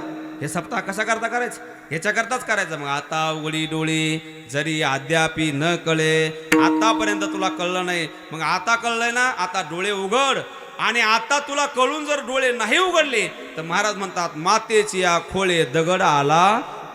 बाबा दगड पोटाला जन्माला आला काय आणि मनुष्य पोटाला जन्माला आला काय, तुझ्यामध्ये आणि त्याच्यामध्ये काही फरक नाही. मला सांगा माणसामध्ये का फरक आहे आणि दगडामध्ये काय फरक आहे? तुम्ही दगडाला कितीही सांगा, ए दगडा, अरे आज सप्ताहाचा 4था दिवस आहे, चल की ते महाराज लय बिडून लांबून आलेत कीर्तनला, चल की जरा कीर्तनला जाऊ. कोणाला सांगितलं? कोणाला? दगडाला. येईल का दगड? बरं जाऊ द्या, माझ्या कीर्तनाला नाही येऊ द्या. म्हणले उद्याचं कीर्तन आहे, उद्याच्या कीर्तनाला तरी चल, दगड येईल का? येईल का? आणि जे कीर्तनाला आले नाहीत ते कोण आहेत मग? नाही ते तुम्ही म्हणा, मी कशाला म्हणून, आहे का नाही? हो, कीर्तनला आले नाही ते. हा ऐका, दगडाला कितीही सांगितलं तरी ज्याला कळत नाही त्याला काय म्हणतात? दगड म्हणतात. जगद्गुरु तुकोबाराय म्हणले तुम्हाला मनुष्य देह मिळालाय आणि तरी सुद्धा मिळून सुद्धा तुम्ही जर कीर्तन करत नसाल, प्रवचनला येत नसाल, देवाचं काही कार्य करत नसाल तर दगडामध्ये आणि तुमच्यामध्ये काही बदल नाही. पुढे ऐका, महाराज म्हणले मनुष्य देह ऐसा निध साधील ते साधा सिद्ध. मग तुम्हा आम्हाला काय मिळालंय? तर देवानं दिलेला अनमोल ठेवा म्हणजे मनुष्य देह आहे महाराज. हा चांगल्या चांगल्याला मिळत नाही. बरोबर आहे की नाही? मग बघा, या मनुष्य देहाची किंमत कुणाला कळते महाराज? देवाधिकाला या मनुष्य देहाची किंमत कळते. स्वर्गीचे अमर इच्छिता ती देवा मृत्यूलोकी व्हावा जन्मा मा. म्हणजे ज्यांना मिळाला नाही त्यांना कळतो, पण आपल्याला मिळालाय का कळालाय? काय म्हणायचं तुम्हाला? मिळालाय का कळालाय? मिळालाय पण कळाला? मला सांगा, एका माणसानं 50 लाखाची गाडी घेतली. किती लाखाची? बोला की जरा, किती लाखाची? बोला बोला. आपल्याला काय घ्यायची का द्यायची? कीर्तनामध्ये किती वाढू शकतो आम्ही, काही काळजी करू नका. 50 लाखाची गाडी घेतली. किती लाखाची? 50 लाखाची गाडी घेतली, घरी आणली आणि कोपनच्या दुकानावर नेली. तुमच्याकडे काय म्हणतात त्या दुकानाला? कोपन म्हणतात का? राशन? राशन ना. हा, त्यानं 50 लाखाची गाडी आणली, राशनच्या दुकानावर नेली आणि राशनच्या दुकानावर नेल्याच्या नंतर तिथं त्या दुकानदाराकडे गेला आणि दुकानदाराला सांगितलं, ओ गो दुकानदार, एक काम करा म्हणले, 50 लाखाची गाडी घेऊन आलोय पण हिच्यामध्ये डिझेल टाकायला मला काय परवडत नाही. म्हणले मग काय टाकायचं? त्याच्याकडे काय असतंय? काय असतंय? रॉकेल. माहिती आहे? हा, रॉकेलच म्हणतात ना. रॉकेल. तो म्हणला एक काम करा, ही 50 लाखाची गाडी आणली, हिच्यामध्ये एक टिपाड भरून रॉकेल टाका. कारण रॉकेल कसं असतं? स्वस्त असतं. बरोबर आहे की नाही? मला सांगा, 50 लाखाची गाडी घेतली आणि तिच्यामध्ये रॉकेल टाकलं चालेल का? बरं, रॉकेल कोणी टाकील का? हा पहिला प्रश्न आहे. 50 लाखाची गाडी घेतली, कुणी रॉकेल टाकतं का? का? त्याला माहिती आहे एवढी मोठी गाडी घेतली आणि तिच्यात जर रॉकेल टाकलं तर गाडी काय होईल? गाडी काय होईल? खराब होईल. बरोबर आहे की नाही? मग खराब झालेली गाडी नंतर दुसरी घेता येईल का नाही? घेता येईल ना. मग गाडीची जर आपण एवढी काळजी करतो तर या बॉडीची काळजी कुणी करायची? या बॉडीची काळजी मला सांगा, जसं त्या गाडीमध्ये राखेल टाकायला जमत नाही तसं या बॉडीमध्ये सुद्धा काही काही गोष्टी टाकायला जमत नाही. जमतात का? जमतात का? नाहीत ना जमत महाराज. समजा गुटखा खायचा आपल्याला, गुटखा जमतो का टाकायला ह्याच्यामध्ये? विचार केला तर जमत नाही. बरोबर, तंबाखू खायची आपल्याला, चालते का ह्याच्यामध्ये टाकून? जसं त्या डिझेल गाडीला रॉकेल जमत नाही तसंच महाराज आपल्या ह्या बॉडीला सुद्धा हे बाहेरचे पदार्थ जमत. पण टाकतो का नाही आपण? टाकतो का नाही? म्हणजे गाडीची काळजी पण बॉडीची काळजी नाही. विठाला विठाला. ऐका, मग आपल्याला नरदेह मिळाला का कळाला? महाराज म्हणले मिळाला पण कळाला नाही. कशावरून? ऐका, या नरदेहाची किंमत काय मला सांगा. आपला एक दात पडला, किती रुपये लागतात दाताला? पटापटा सांगा, आपल्याला पुढे जायचं. अजून एक दात पडला तर 5-10 हजार रुपये दाताला जातात. बरोबर आहे की नाही? एक किडनी जर गेली तर हा किती पैसे लागतात महाराज? बरोबर. लिव्हर जर गेलं तर किती खर्च येतो महाराज? डॉक्टरकडे गेल्यानंतर या शरीराची किंमत कळते पण अशी किंमत कळत नाही. आपलं झालंय कसं माहितीये का? आपल्याला मिळालंय पण कळालं नाही. कळालं असतं तर आपण ह्याचं कुंकड फिरविला नसता, व्यसनाधीन झालं नसतो, आपण परमार्थ करता याचा उपयोग केला असता. काय झालं माहितीये का? पूर्वीच्या काळामध्ये एक धनगर समाजाचा मनुष्य होता, त्याच्याकडे बऱ्याच मेंढ्या होत्या आणि तो मेंढ्या घेऊन डोंगरामध्ये गेला. डोंगरामध्ये गेल्याच्या नंतर त्याला एक चमकणारा दगड दिसला. तो दगड त्याने हातामध्ये घेतला. त्याने विचार केला, इतका छान दगड आहे, काय करायचं या दगडाचं? त्याने विचार केला, हा दगड मी माझ्या आवडत्या मेंढीच्या गळ्यामध्ये बांधणार आहे. त्यानं तो दगड घेतला, त्याची आवडती जी मेंढी होती, मेंढ्या असतात की नाही, आवडणारे असतात काही, तिच्या गळ्यामध्ये बांधला. त्याच रस्त्यानं एक मनुष्य चालला होता, शिकलेला होता, हुशार होता, दुकानदार होता. त्यानं तो दगड पाहिला आणि त्याला वाटलं अरे या धनगराकडे हा दगड, ह्याला काय कळतं, ह्याच्यामधलं मेंढ्या सांभाळणारा आहे हा. मग त्याच्या जवळ गेला, त्याला ओ धनगर मामा, ओ मेंढ्या सांभाळणारे बाबा, अहो या दगड विकायचा का तुम्हाला? ह्यानं स्वप्नातही विचार केला नव्हता दगड विकत असतोय म्हणून. दगड विकतात काय? नाही, तुमच्या इकडे विकतात बरं का, तुमच्या इथं नाही बोलून जमायचं, आमच्याकडे नाहीच विकत दगड. फुकट घेऊन जमलं तरी कोणी येत नाही, बरोबर आहे का? पण तुमच्या इकडे विकतात, मला कळालंय. ऐका, मग दगड देता का महाराज? त्यानं असं विचारल्याच्या नंतर तो म्हणला किती रुपयाला देणार आहे? तर तेवढ्यामध्ये त्या माणसानं विचार केला, दगड आणि पैसे, ह्याचे कोण पैसे देणार आहे? पण त्यानं विचार केला, या दगडाची किंमत आपल्याला माहिती आहे का? हुशार होतं महाराज ते. तो म्हणला मला माहित नाही, पण ह्याच्याकडून विचारून घ्यावं केवढ्याला घेतोय. त्याला विचारलं का रे बाबा काय पैसे देणार? त्यानं सांगितलं बघ या दगडाचे मी तुला 10,000 रुपये देतो. किती? एवढ्या दगडाचे किती? 10,000 रुपये. ह्यानं विचार केला, अरे बापरे 10,000. त्यानं महाराज त्याला सांगितलं 10,000 कुठं येत असतो का? कारण ह्याला एकच गणित माहिती होतं महाराज, शिकलेलं नव्हतं, आडवी रेग वाढता येत नव्हती, पण ह्याला एक गणित माहिती होतं की एखाद्यानं जर एखादी वस्तू मागितली तर ती वस्तू अर्ध्या किमतीमध्ये मागत असतं. किती? मग ज्या अर्थी यानं 10,000ला मागितली त्या अर्थी याची किंमत काय आहे? 20,000 आहे. बरोबर आहे की नाही? त्याने एवढं डोक्यात ठेवलं. तो म्हणला ओ मामा, अहो काय येड लागला का? इतका चांगला दगड कुठं मी 10,000 देतो का? तो म्हणला 20,000ला दे. आता ह्याचं गणित काय होतं? ह्याचं गणित काय? ज्या अर्थी 20,000ला मागितलं त्या अर्थीची किंमत 40,000. अय जा म्हणला तिकडे तुझं काम बघ, मला देत नसतो म्हणला 20,000ला. शेवट सांग म्हणला तुला कितीला घ्यायची. त्यानं सांगितलं अरे हे बघ शेवटचं सांगतो 51,000ला दे. ह्याचं गणित काय होतं? ज्या अर्थी 51,000ला मागितलं त्या अर्थी या दगडाची किंमत 1,02,000 रुपये. महाराज त्या माणसाला त्यानं जाऊन दिलं. विचार केला अरे डोंगरामध्ये येणारा माणूस जर याला 1,00,000ला मागत असेल तर नक्कीच तालुक्याच्या ठिकाणी याची किंमत काहीतरी वेगळी असली पाहिजे. त्यानं तो दगड घेतला, कल्याण सारख्या शहरामध्ये गेला आणि तिथं गेल्याच्या नंतर तो दगड असणारा सोनाराच्या टेबलावर ठेवला. ठेवल्याबरोबर दगड पाहिल्याबरोबर त्याचं अंतःकरण असं फुगून आलं. कुणाचं? सोनाराचं. अरे बापरे म्हणलं हे आपल्या समोर. त्यानं विचारलं का हो केवढ्याला घेणार? आता मी तुम्हाला डायरेक्ट कल्याणला आणलंय, मी तसं बीडपासून सुरुवात करीत असतोय, पण आता इथं कल्याणला आल्यामुळे इथूनच सुरुवात केली. ऐका जरा. दगड मग त्या सोनारानं पाहिल्याबरोबर त्यानं पहिल्या झपक्यात सांगितलं हे बघ ओ मामा, धोत्रावाले मामा, 5,00,000ला घेतो. किती? गावात किंमत किती होती? 1,00,000. इथं आलो किती झाली? बापरे. ह्यानं विचार केला 5,00,000ला घेतोय, ह्याचा अर्थ ह्याची किंमत किती? आता तुमच्या डोक्यात फिट बसलं ते की नाही? 10,00,000 किंमत आहे म्हणला महाराज. ह्याला काही येत नव्हतं पण डोकं हुशार होतं. काही लोक लय जुने खास आहेत महाराज, त्यांना आडवी रेग येत नाही पण त्याने करोडो रुपये कमवले. तुमच्या ध्यानामध्ये असेल, बरोबर आहे की नाही? आणि मग त्यानं काय केलं महाराज, तिथून तो दगड उचलला आणि जवळच मुंबईला गेला आणि त्या बाजारामध्ये गेल्याच्या नंतर दगड असा ठेवला. दगडाला पाहिल्याबरोबर त्या म्हाताऱ्याने विचारलं हो दुकानदार साहेब याचे पैसे किती द्याल? दुकानदारानं सांगितलं हो मामा हे पहा आता इतकी द्यायची इच्छा नाही, पण तुम्ही इथपर्यंत आलात तर मी ह्याचे 51,00,000 रुपये देतो. किती? आणि बाबाच्या ध्यानात काय होतं? ज्या अर्थी हा 51ला मागतोय त्या अर्थी याची किंमत किती? तुम्ही आता मोजीतच राहा, हो घरी घेऊन जा पैसे सगळे आता, बरोबर आहे की नाही? एका दगडाची किंमत त्या म्हाताऱ्याने विचार केला अरे इथं जर 51,00,000ला हा मागतोय त्या अर्थी 1,00,00,000 रुपये किंमत आहे याची, बरोबर आहे की नाही? महाराज त्या पट्ट्यानं काय केलं, मुंबईला थांबलाच नाही. जरी तुम्ही त्याला मायानगरी म्हणत असले तरी हे मायाच्या पुढे गेलं होतं. ह्यानं काय केलं महाराज, तो दगड घेतला आणि डायरेक्ट सुरतला निघून गेला, गुजरातला. बुलेट ट्रेन चालू होती ना त्यावेळेस, आहे का नाही? बुलेट ट्रेननं तो 2 तासामध्ये गुजरातला गेला आणि तिथं गेल्याच्या नंतर त्या दुकानदारापाशी दगड नेऊन ठेवला आणि दुकानदाराला सांगितलं ओ दुकानदार दादा केवढ्याला दगड घेणार? महाराज त्या दुकानदारानं दगड पाहिला, त्या दुकानदारानं पहिल्या शब्दात सांगितलं ओ मामा मी हा दगड 5 कोटीला घेणार. किती? आता ह्याची किंमत किती? ह्याच्या डोक्यात फिट होतं. ज्या अर्थी 5 कोटीला मागतो त्या अर्थी आता काय मला दुबईला लावता? बात झाला ना गुजरातपर्यंत, आता कवर सांगू आहे की नाही? आता कव्हरही सांगितलं तर ह्याची किंमत कमी होणार नाही. आता मला सिद्धांत सांगायचा आहे. मला सांगा ज्या वेळेस याला दगड सापडला डोंगरामध्ये त्यावेळेस हा दगड घेऊन मेंढीच्या गळ्यामध्ये बांधला. दगडाची किंमत काय? मेंढीच्या गळ्यामध्ये बांधणे एवढी. पण तो समोरून मनुष्य आला आणि त्यानं पाहिलं, त्यानं किंमत किती केली? 51,000 रुपये, बरोबर आहे की नाही? म्हणजे जसं जसं माणसं भेटत गेले, जागा बदलत गेली, तसं तशी त्याची किंमत काय झाली? वाढत गेली, बरोबर आहे की नाही? तसं महाराज मला त्या दगडाचं सांगायचं नाही, कारण तो दगड नव्हता. काय होता? हिरा होता. हिरा ठेविता अयनी काय होता? आणि हिऱ्याची किंमत सुरतवाल्याला जेवढी कळते तेवढी आपल्याला कळत नाही. ऐका, मग जसं हिऱ्याची किंमत डोंगरावर जर हिरा पडला तर तो मेंढीच्या गळ्यात घालण्याच्या लायकीचा आहे. बरोबर. तो हिरा जर कल्याणला आला तर त्याला 4-5 लाख रुपये किंमत आहे. तो जर मुंबईला गेला तर कोटीवर किंमत आहे. सुरतला गेला तर 5 कोटी किंमत आहे.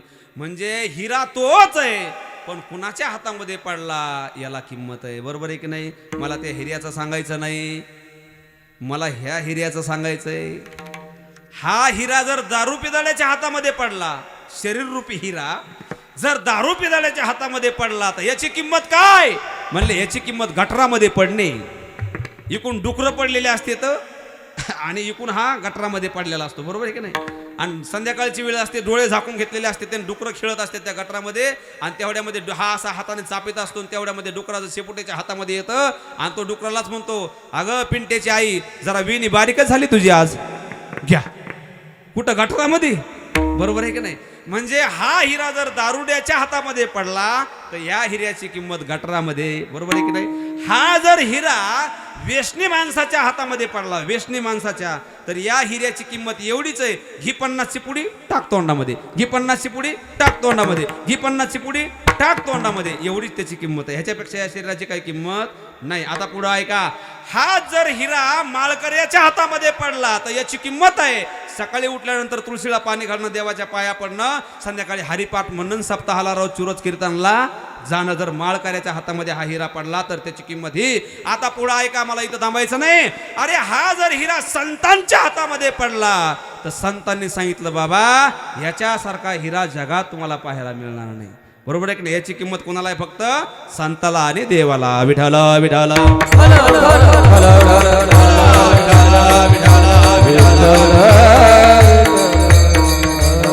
ध्यानात ठेवा, आपल्याला मिळालेला हा नरदेह वाटोळ करण्याकरता मिळाला नाही, तर ह्याचं काहीतरी चांगलं करण्याकरता मिळालं. देव होईल म्हणती ते होती, तरी का चित्ती नजरावी. महाराज म्हणला, एखादा म्हणला मी देव होणार आहे तर तो देव सुद्धा होऊ शकतो, एवढी ताकद या नरदेहामध्ये आहे. आणि म्हणून असा नरदेह, महाराज म्हणले मनुष्य देह ऐसा निध. निध शब्दाचा अर्थ ठेवा. धन, हे धन आपल्याला देवाने दिलंय, याचा चांगला उपयोग केला पाहिजे. काही काही लोकांना धन प्राप्त होतंय पण त्याचा उपयोग मात्र चांगला करत नाहीत. मला सांगा, एखाद्याला जर 5 लाख रुपये मिळाले त्यानं काय करावं? 5 लाख मिळाले तर अहो ते 5 लाख रुपये त्यानं प्लॉटिंगमध्ये गुंतवावेत. एखादा प्लॉट घ्यावा, 2, 3, 4, 5, 6 महिने थांबावं, 6 महिन्याने 5चे 10 होतात. बरोबर आहे की नाही? मग तो प्लॉट त्यानं 10 लाखाला विकावा, ते 10 लाख घ्यावा, दुसरीकडे अजून एखादा गुंठाभर जागा घ्यावी 10 लाखाची. बरोबर आहे की नाही? 6 महिने थांबावं, त्या 10 लाखाचे 20 लाख होतील, परत ते 20 लाख घ्यावे. आता हे काय सगळं सांगू का? लक्षामध्ये येत आहे ना? तसं आपल्याला हा पैसा दिलेला आहे, हे 5 लाख 10 लाखाचं धन दिलंय. आपण काय करावं? हे धन घरातून उचलावून या मंडपात आणून ठेवावं, आहे की नाही? 1 तास 2 तास या मंडपामध्ये ठेवलं की जसं तिकडं 5चे 10 होतात, तसं पुण्य आपलं इथं घरी काही पुण्य होत नाही, इथं पुण्य झाल्याशिवाय राहत. आणि त्या पुण्याच्या ठेवावर आपण 1 दिवस देवपदाला प्राप्त झाल्याशिवाय राहणार नाही. विठाला विठाला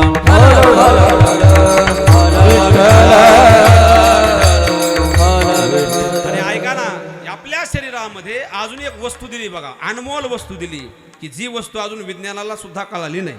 कोणती वस्तू माहिती का? आपल्याकडे एक अशी वस्तू आहे की ती वस्तू जर मी तुम्हाला विचारली, तुमच्याकडे आहे पण तुम्ही सांगू शकत नाही कुठे इथं आहे आपल्याकडं. कोणती वस्तू माहिती का? मला सांगा, आपल्याकडं सगळ्याकडे मन आहे की नाही? मन आहे ना? कुठे सांगा बरं?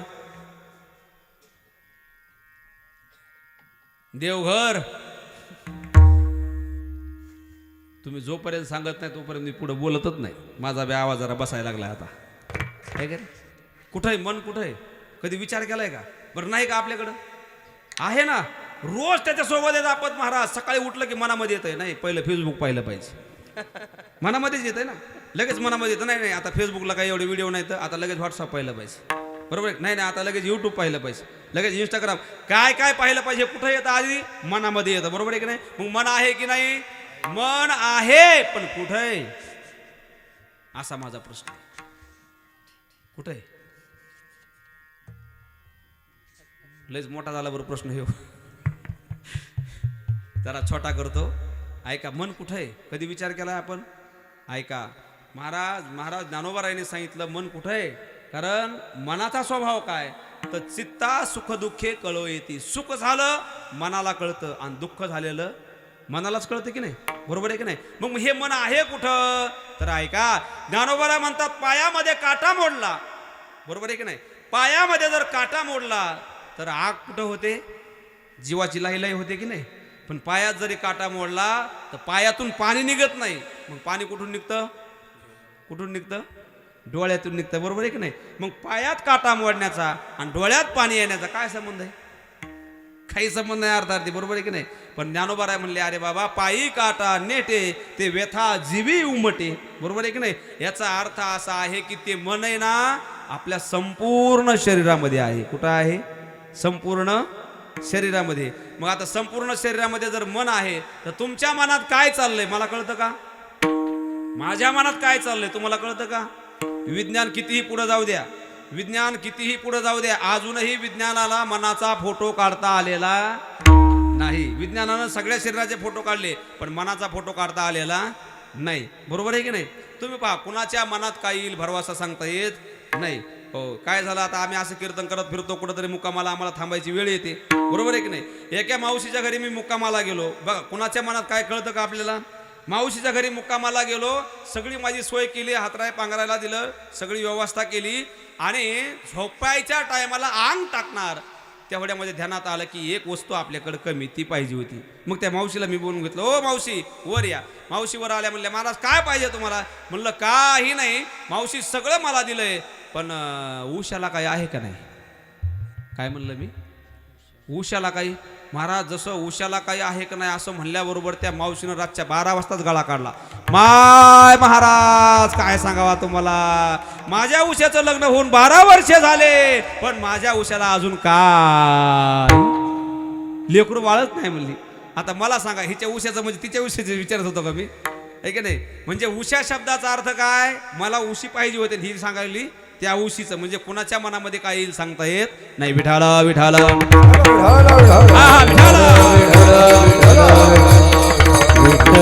म्हणले आपल्याला असा हा मनुष्य देह मिळालाय, या मनुष्य देहाचं सार्थक करा, या मनुष्य देहानं देह प्राप्त करा. मनुष्य देह ऐसा निधम हो.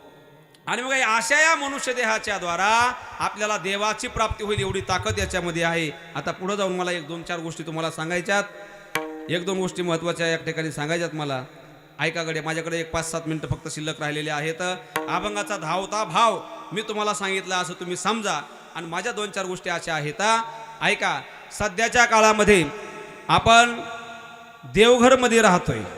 देवघर हे तुमच्या गावाचं नाव आहे, खऱ्या अर्थानं इतकं चांगलं नाव आहे महाराज, बरोबर आहे की नाही.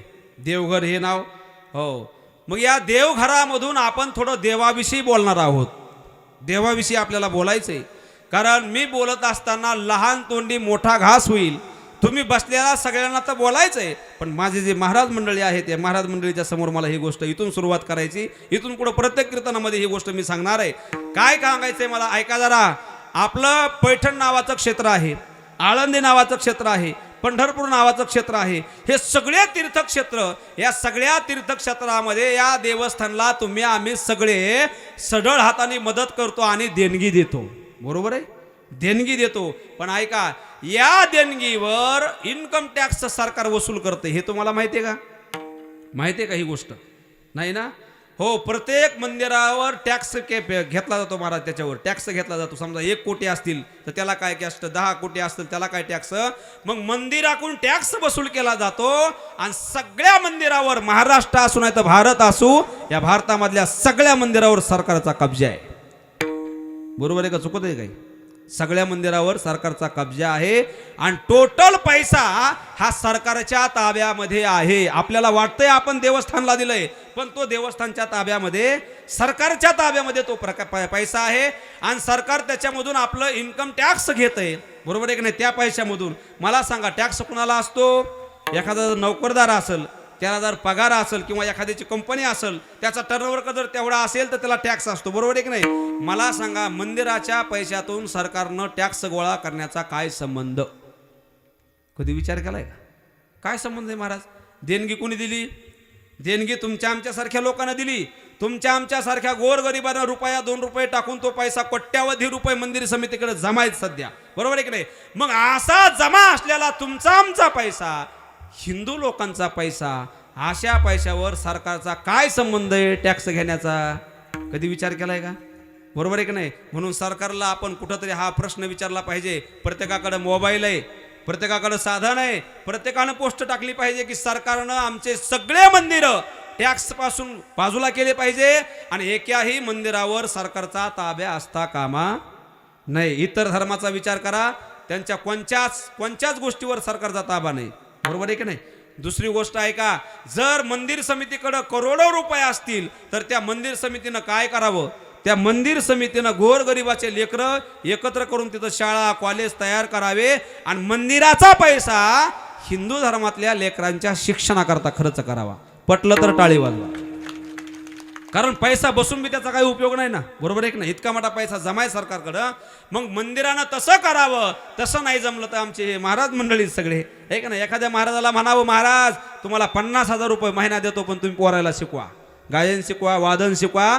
मंदिरानं जर हा उपक्रम हाती घेतला तर मला असं वाटतंय आपला वारकरी संप्रदाय फळायला आणि फुलायला वेळ लागणार. आज कितीतरी पोरं आहेत महाराज, कितीतरी पोरं आहेत, त्यांना पखवाज शिकायचं आहे, गायन शिकायचं आहे, पण त्याच्या बापाची परिस्थिती नाही की ते पैसे फी भरावी महाराज लोकांची. बरोबर आहे की नाही? म्हणून मंदिराने हा उपक्रम केला पाहिजे आणि सरकारला आम्ही सगळ्यांनी जॉब विचारला पाहिजे की आमच्या मंदिराचा एकही नवा पैसा तुम्ही घेता कामा नाही. मंदिराचा पैसा ज्या लोकांनी मंदिराला दिला त्यांच्याच पोरायच्या कामाला आला पाहिजे. आजपासून ही गोष्ट मी प्रत्येक कीर्तनात सांगणार आहे. मी लहान आहे पण सांगण्याचा प्रयत्न करणार आहे. आपण हे जिथं वेळ मिळेल तिथं हे सांगा आणि सांगता सांगता आपलं हे म्हणणं मुख्यमंत्र्यापर्यंत गेलं पाहिजे. मुख्यमंत्र्यापासून हे म्हणणं आपलं पंतप्रधानापर्यंत गेलं पाहिजे, राष्ट्रपतीपर्यंत गेलं पाहिजे. अहो महाराष्ट्र सोडून द्या, आंध्रामध्ये बालाजी नावाचं देवस्थान आहे, तुम्हाला माहिती आहे किती पैसा आहे महाराज? सरकारच्या ताब्यामध्ये. पुढं जगन्नाथपुरी, तिथं किती पैसा आहे? सरकारच्या ताब्यात. पुढं एक मंदिर आहे पद्मनाभ म्हणून एक मंदिर आहे, तिथं किती सोनं आहे? सरकारच्या ताब्यामध्ये. बरोबर आहे की नाही? अहो त्या पैशाचं नुसतं व्याज जरी आलं तरी आपल्या गोरगरिबाच्या पोरायचे काय होईल? शिक्षण होतील. दुसरी गोष्ट आहे का, जर मंदिरानं गरीब लोकांचा विवाह सोहळा ठेवला, गरीब लोकांचा जर विवाह सोहळा ठेवला आपल्या हिंदू धर्मातल्या बरं का, तर मी म्हणतो जसं बागेश्वर धामनं विवाह सोहळा केला की नाही 300 मुलांचा, तसं प्रत्येक मंदिरानं जर महाराष्ट्रामधल्या वर्षातून एक वेळेस विवाह सोहळा ठेवला तर मी म्हणतो 1500 गरीब मुलींचं लग्न लागल्याशिवाय राहणार.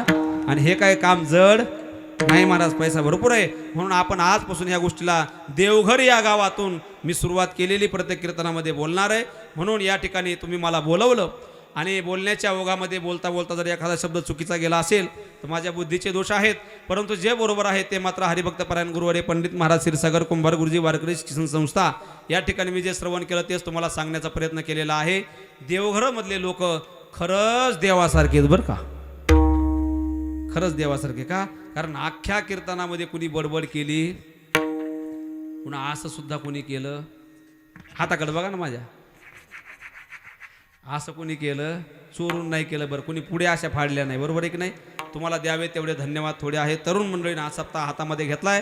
माझी विनंती की तुमच्या सप्त्याची अशीच प्रगती होत राहावी, तरुणांच्या हातामध्ये सप्ताह राहू द्या आणि या सप्ताहाला तुम्ही सगळेजण वर्षातून एकदाच पण भरभरून सहकार्य करा.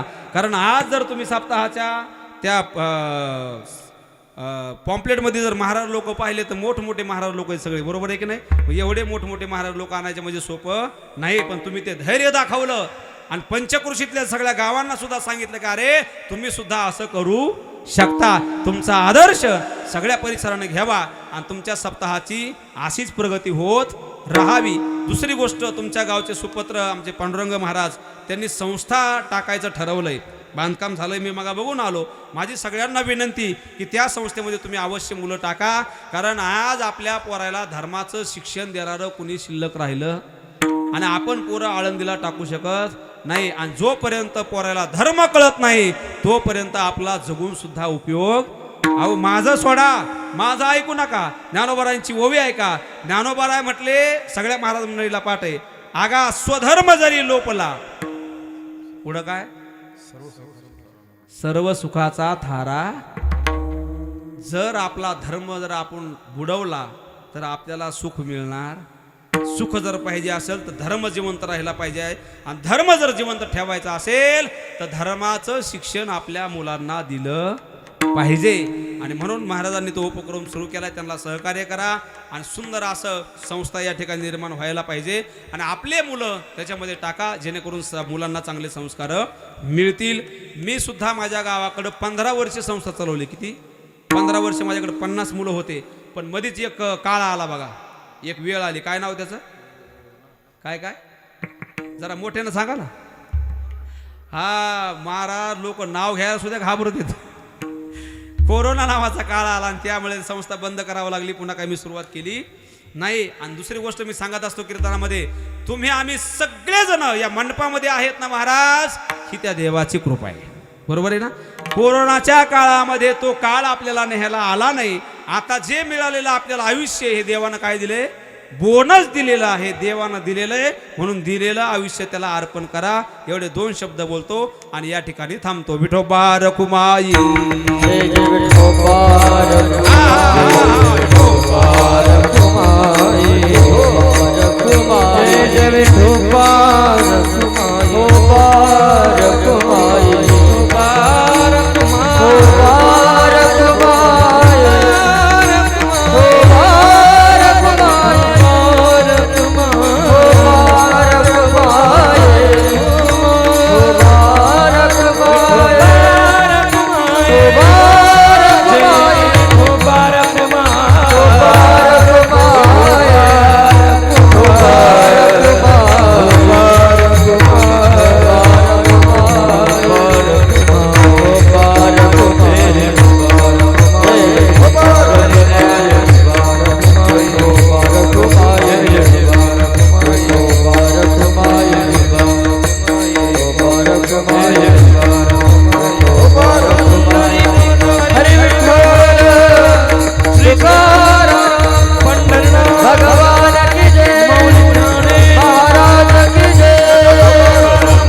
कार्यक्रमाकरता येण्याचा योग माझा या ठिकाणी असा आला की आमचे काशीनाथराव पाटील सूचक हॉटेलचे मालक हे की नाही, त्यांच्या घरी मी इथलं कीर्तन करून गेलो होतो. त्यावेळेस आमचे किशोरराव पाटील ते सोबत होते आणि आम्ही मला सोडण्याकरता रातच्या 12 वाजता आले होते कल्याणला. त्याच्यामुळे आमचा संपर्क झाला. तुमच्या दर्शनाचा योग त्या माध्यमातून या ठिकाणी आला. आजच्या कार्यक्रमाचं सौजन्य श्री बारकू नागू पाटील देवघरपाडा यांचा आहे. त्यांनाही धन्यवाद देतो. आणि या कार्यक्रमाकरता या ठिकाणी आमचे नरेशजी ठाकरे ज्यांनी माझ्याकडून माळ घातली ते या ठिकाणी उपस्थित आहेत. आणि आपण सगळे गायक वादक आणि विशेष म्हणजे महिला मंडळ हे का नाही, महिला मंडळीला मी खूप धन्यवाद देणार आहे. कारण महिला मंडळीनं मालिका सोडून दिली. मालिका तुझ्या आता जीव मला नाही एवढं माहिती आहे का.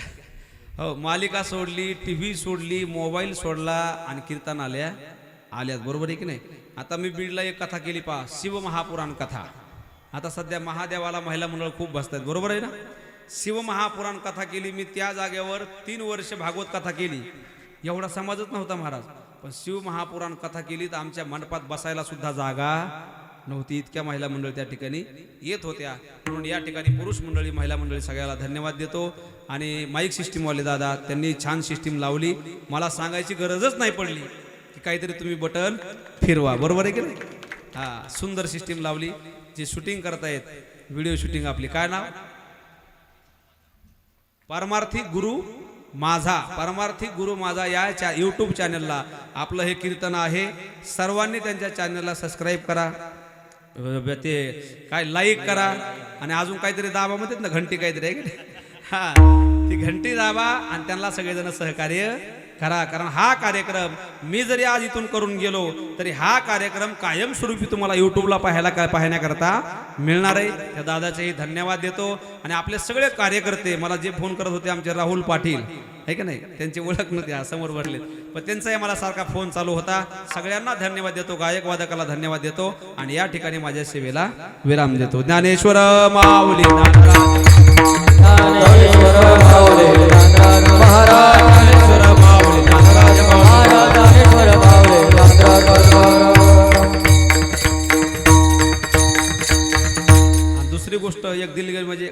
मागतो की माझं तब्येत बरोबर नसल्यामुळं आवाज बसलाय बघा, आणि त्याच्यामुळं तुम्हाला ते असा कसा तरी आवाज ऐकायला येत होता, पण तुम्ही सगळ्यांनी शांत चित्तानं ऐकला, तुम्हालाही धन्यवाद देतो. जय विठ्ठल, जय जय विठ्ठल. जय विठ्ठल, जय जय विठ्ठल, जय विठ्ठल. हा बोलिली रे गुरे रे देवा गुरे वंदरे.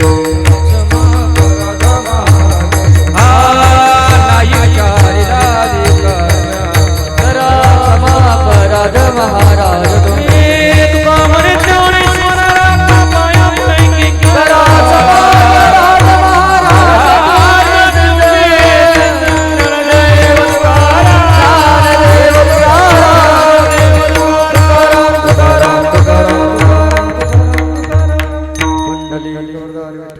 ज्ञानदेव तुकाराम पंढरनाथ भगवान की जय. मौली ज्ञानेश्वर महाराज की जय. जगद्गुरु तुकाराम महाराज सब संतन की जय. जय श्री राम. देवघर ग्रामवासियांद्वारा आयोजित अखंड हरिनाम सप्ताह व ग्रंथराज श्री ज्ञानेश्वरी सामुदायिक पारायण आनंद सोहळा आज चौथ्या दिवसाची सेवा हरिभक्त पारायण भागवताचार्य श्री नवनाथ महाराज नाईकवाडे, अध्यक्ष ज्ञानराज वारकरी शिक्षण संस्था पांगरी बीड यांनी केलेली आहे. यामध्ये अनेक अशी चपकळ सर्व श्रोतृवर्गाला सहज लक्षात येतील अशी उदाहरणं, ज्याच्यामध्ये दगडाचं उदाहरण असेल, हिऱ्याचं उदाहरण असेल, आणि निश्चितपणे आमच्या श्रोतृ वर्गाचे डोळे उघडतील आणि त्याचं महात्म्य सांगितलं गेलं. हे महात्म्य श्रोतृ वर्गाकडे पोहोचण्यासाठी उत्तम गायनाची साथ जयेश महाराज आणि आम्हा सर्वांना 3 दिवस मयूर महाराजांची सवय झालेली होती, परंतु तितक्याच तोडीचे आदिनाथ महाराज यांनी साथ दिली. आणि खास करून श्रोतृ वर्ग काही जो आहे तो आमचे मृदुंगाचार्य चेतन तरे महाराज यांना ऐकण्यासाठी येतो. अशी चर्चा आहे आणि उत्तरोत्तर हा सप्ताह सोहळा आनंद सोहळ्यामध्ये रूपांतरित झालेला आहे. आणि आमच्या सप्ताह कमिटीचा हाच उद्देश आहे आणि शेवटपर्यंत हा उत्तरोत्तर वाढत जावा आणि आमचे सर्व देवघर गावातील गुणीजन हबब मंडळी या व्यासपीठावर साथीसाठी यावेत आणि ते येत आहेत. हाच खरा आम्हा तरुण वर्गाला आनंद आहे. आपणा सर्वांचे आमच्या सप्ताह कमिटीकडून खूप खूप आभार, धन्यवाद. आजचे कीर्तन सेवेचे सौजन्यदार जे आहेत श्री बारकू नागो पाटील, किशोर पाटील यांचे पिताश्री, त्यांना विनंती असेल की आपण हे जे सौजन्य दिलेलं आहे त्या प्रित्यर्थ महाराजांच्या हस्ते श्रीफळ स्वीकारायचं आहे.